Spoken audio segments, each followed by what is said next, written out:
If your saw floods uncontrollably, this is the first thing that you're going to want to check. This is an 025 Stihl chainsaw, very similar to your current MS250 or MS210, 021, all kind of the same engine family there. This one came to me flooded, pulled the plug, blew the cylinder out and crankcase with a compressor, cleared it out, went back to start it, it burped once, guess what, flooded again. A lot easier than it should have. And typically, when we get into that kind of issue, we want to be looking right here. Thankfully, these little 25s are about as easy as any unit that has ever been built to work on. Parts are easy to come by.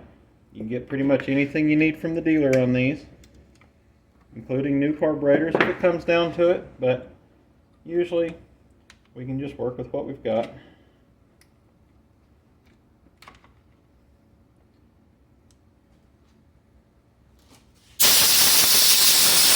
Get a little sawdust off here.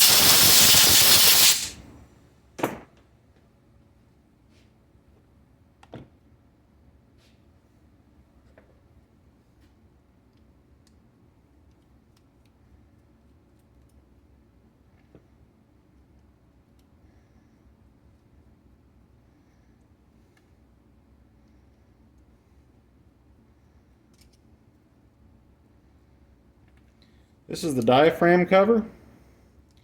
We're just going to pop this off real quick. It'll be pretty easy to see if our suspicions are correct on this one. These can get a little stuck. Just give them a little thump and they'll open right up. And we see this diaphragm should be nice and soft and pliable. This one is pretty tough. What it's doing is it's holding this needle valve open. This diaphragm, instead of letting off of this lever and letting the needle shut, fuel flow off, it's holding pressure down on it, and it's getting too much fuel up into that carburetor. I don't have a kit for this one, but I do have a diaphragm that's nice and pliable that I stole out of a Chinese clone carburetor, which happened to be here, which is unusual. This is a friend's saw, so we're just going to try to get it going for him. Even though that Chinese clone carburetor is definitely an exact clone of this little Walbro unit here, as is normally the case with Chinese parts, something's not lining up. We'll get us a pair of snips. We'll just modify this thing. Pop it in here real quick. Like I said, it's a buddy saw.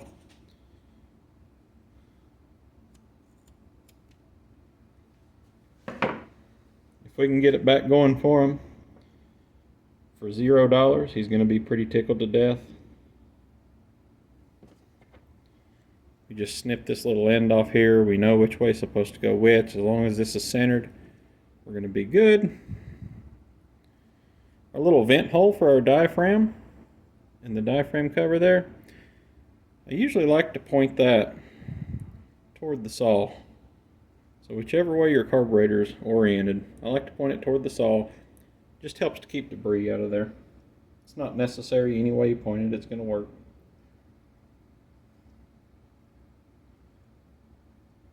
But the more debris you can keep out of there, better off you're going to be.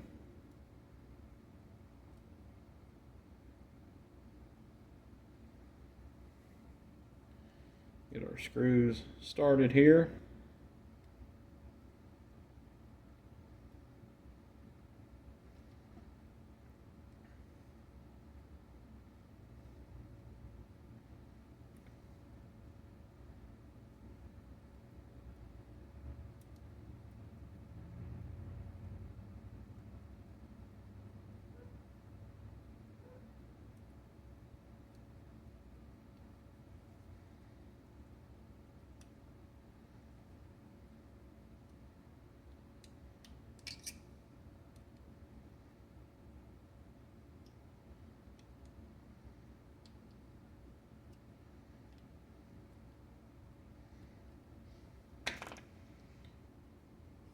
Pop it back in there. Little trick, if you didn't notice what I did here. Before I popped the fuel hose off of this thing, I tilted the saw up. I just used the filter in its base to tilt it up. I cracked the gas cap loose.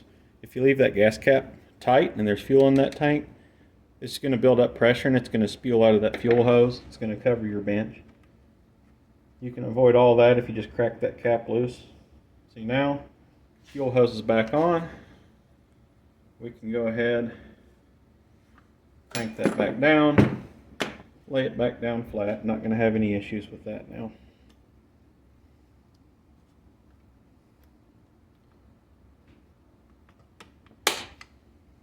Pop our lever back in.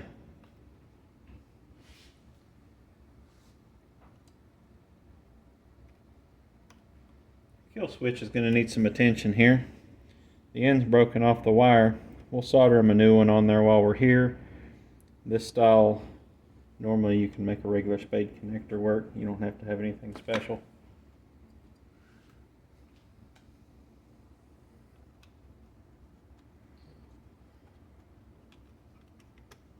For now, we just won't have a kill switch. That's okay for what we're doing.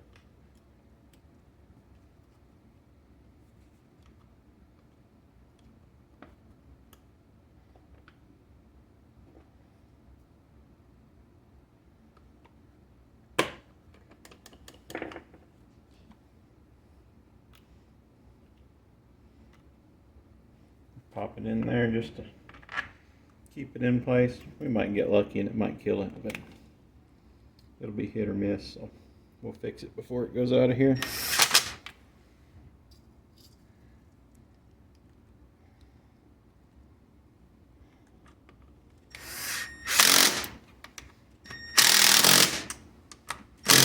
I like to use these little light duty electric impacts, just buzz stuff home, but I still really like to crank that down by hand. That way we know where we're at. We'll see what we did here.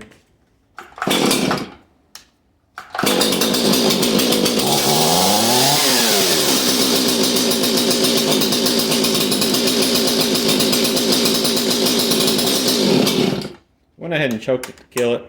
We knew the kill switch probably wasn't going to work. That's okay. You see how much fuel was in the cylinder? Big smoke cloud when we first started it up. Cleared right out. There's the trick. So in this case, that suspicion was correct. This diaphragm had hardened up. Wasn't allowing that lever to close the needle. The dead giveaway on these, if you start seeing these kinks, you already know it's bad. It may not be the only problem, but it'll be one of the problems.